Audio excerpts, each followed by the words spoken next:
Sneako and Akademiks have a debate on the power of words. The argument here, as I will show you, is kind of an interesting one. It's a simple topic, a simple denomination that somehow I feel like is misconstrued by that one right there, and somehow implied by that one in a great way. But let's listen to the debate. There's a fucking meaning to it, right? Okay, clearly. But you wouldn't say that, right? Because you're not seeing the point that you're making. How are you equating God? Words have meaning, brother. How are you equating God, disrespecting God, the Almighty, something that we have faith in, to something that only has meaning if we attribute meaning to it? God has meaning without us. This hard R word, listen, this word only has the meaning that you give to it. Allah exists without us. You just told me you can't disrespect God. Okay, get it, and I agree. But you can disrespect an entire group of people, and your solution to that entire group of people should just not be offended. That word is renewable. Only has link to this individual word. See, so that's the arguments, and let me know your thoughts on it. But my whole point in this whole discussion right now is that words do have meaning. It's the entire concept of everything. Words have meaning. I'll give you an example. Why would an all-powerful, omnipotent being with omniscience actually be able to be angry because you cursed him when he has all power and all knowing, versus a regular flawed human being full of sin who gets angry and have full emotion, get mad at a smaller, what you deem as a smaller word?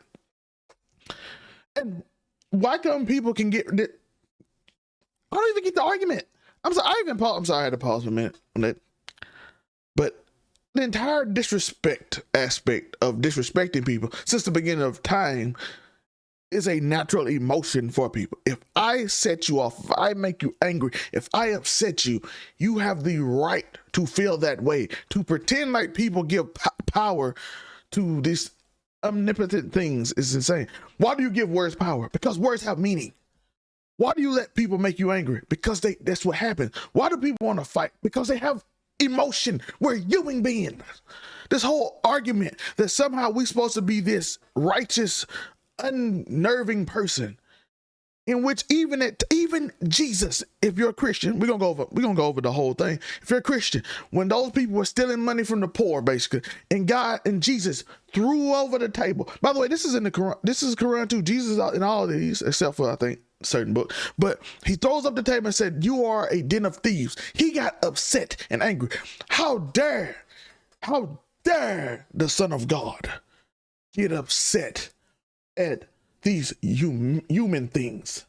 He's God. Why would he be upset at monetary things? Give Caesar what's Caesar's, right? Because people have emotion. That what makes us closer to God. We're not robots. We are beings made after God's image. I mean, we can create, we can destroy, we can do things, we can say things, we have emotions, we feel the whole thing. God says he's a jealous God. Why would a person that can destroy everybody on earth in a second or make everyone obey him be jealous? Because it wants to be more natural. It wants to be earned, not forced. So this whole argument, and I know I went on a little caveat to a bunch of different other emotions and everything. I'm just telling you, emotions happen. And to disrespect a group of people, they will be emotional. The way you couldn't say that Allah because Muslims would be mad, and you can't say certain words because this group will be mad, because it's disrespectful to that group. If you went up there and just dissed somebody's wife, they're going to be upset because you're disrespecting a part of them. And a part of them they supposedly supposed to care about more than others. And I have another point by this, by the way. I do want to go over this one as well, as this is here. I don't know if y'all can see this, but let me make it bigger for you. The Quran emphasizes that the tongue is a powerful instrument capable of securing paradise or leading to ruin, asserting that every word is recorded by angels. Every word, every time of disrespect. This is the Quran, by the way. And that tongues will testify against individuals on Judgment Day. It highlights the necessity of guarding speech, banning backbiting, and encouraging kind words. Let's go over something. Every word spoken is monitored, recorded by the observers, as stated in Surah. I can't say that word. I don't want to be disrespectful, so y'all see it. Man will utter no statement unless he has an observer on hand ready to note it down. The tongue, along with the hands and feet, will bear witness to an individual actions as mentioned in the As y'all can see, like I said, I don't want to disrespect any Muslim religion on how to say these words, so I'm just not going to say them, but you can read them. The Quran warns against backbiting, slander, and idle talk, which can lead to severe consequences. Believers are urged to speak truthfully and kindly, focusing on beneficial speech such as remembrance of Allah and guiding others. Whoever believes in Allah in the last day, then let them speak good or remain silent. Most of the sins of the offspring of Adam are from their tongues. The prophet advised to control your tongue as the foundation for safety and moral character. The reason I like that one there, safety. It's something spoken in the Bible too, but we don't have to get into that. I could basically tell you about the word. The tongue is like a sword and all that. That's biblical. And I just want to give you examples of the Quran because that's his religion. So we had to go in there and tell you why. I'm gonna be honest. I don't think he even reads the book because these statements he makes no sense. And by the way, most Muslims wouldn't even agree with this concept at all in the first place because it's an asinine concept that somehow, if we don't attribute meaning to a word, if we don't contribute meaning to said word, that all of a sudden it doesn't matter anymore. All of a sudden it lacks power. By the way, by that logic, everything is true. Why does anything have power? If we just don't care, it doesn't have power over us. This is a childish way of thinking, by the way. And this is why I just want to speak to the young man. This is a very childish way of thinking. Oh, if I don't let sticks and stones don't break my bones, but words would never hurt us. That's the storyline you told children. But in real life, your uncle really probably hurt somebody or fought somebody over words. It's a constant thing in your whole life, everything you see. Women, when they hate men or they hate their boyfriend, that's why that's a crazy assessment. I get it, to just say that. But again, it fits what we're talking about here. It's literally, she's trying to hurt your feelings because she know as a man speaking to other men, that will embarrass a man. And by the way, you don't have to give it power, but that's small talk. That's not like really nothing crazy. If you're confident in yourself, you don't have to. The same thing with the Chud the Builder thing, which I'm going to talk about more on Casual Conversations on the Casual Conversation channel, which just put over on 99 Media Casual Conversations. You could go find it right there. But I'm going to bring down Chud the Builder. I saw Jason Whitlock, Ultimate COON, go and say, we have a lack of emotional intelligence simply because they get mad every time he said, of course he's trying to placate to these people. But the point is, if you go watch Chud the Builder, he has harassed black people for a long time. And look at how many actually react to him. Look how many, it's not many. Most people just ignore him and say go on, and most people try to be at work and handle their business. The problem with most of the people, I see people react to him all the time because you're only watching clips. You don't go and watch him for real. All these people do that. You only react to clips. So he was one, you watched a few, by the way, even the ones you watch, most of them don't even have that. He go around neighborhoods harassing people, and they might be like, oh, all right, if I see you, that's not really a threat. It's just somebody talking back to a dude that's talking to them.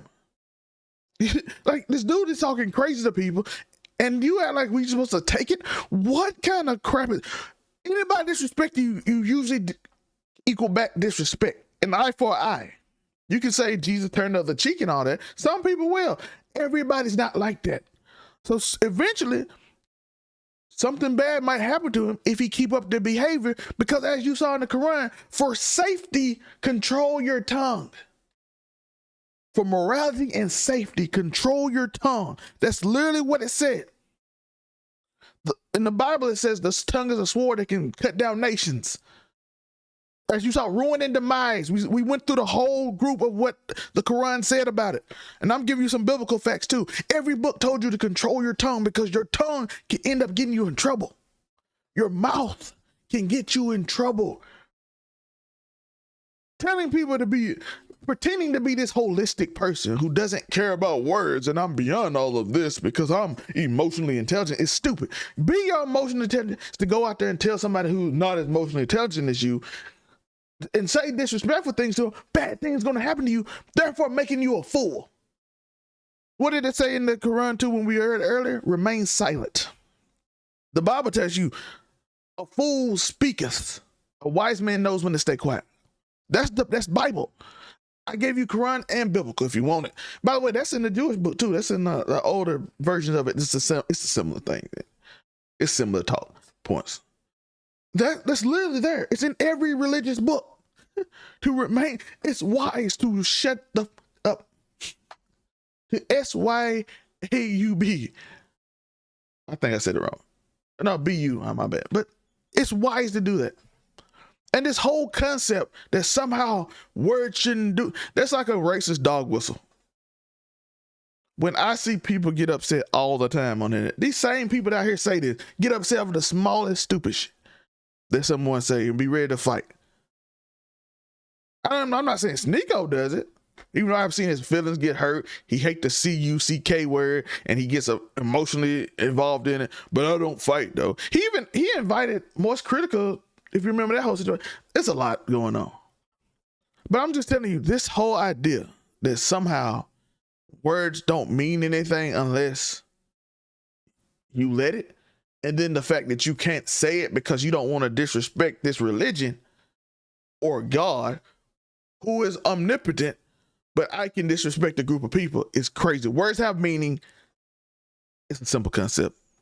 Thank you for watching. Keep stopping. Something amazing will happen. Let me know in the comments how you feel about this. Like and subscribe. And if you have a hype button, please use it. Let me know your thoughts on words have meaning. I'm out. Peace. You're attacking your mind. The nigga is me. I'm him. I'm not them. I'm him Jones. I'm him Duncan. I will beat a nigga ass and stomp him in my Timberlands.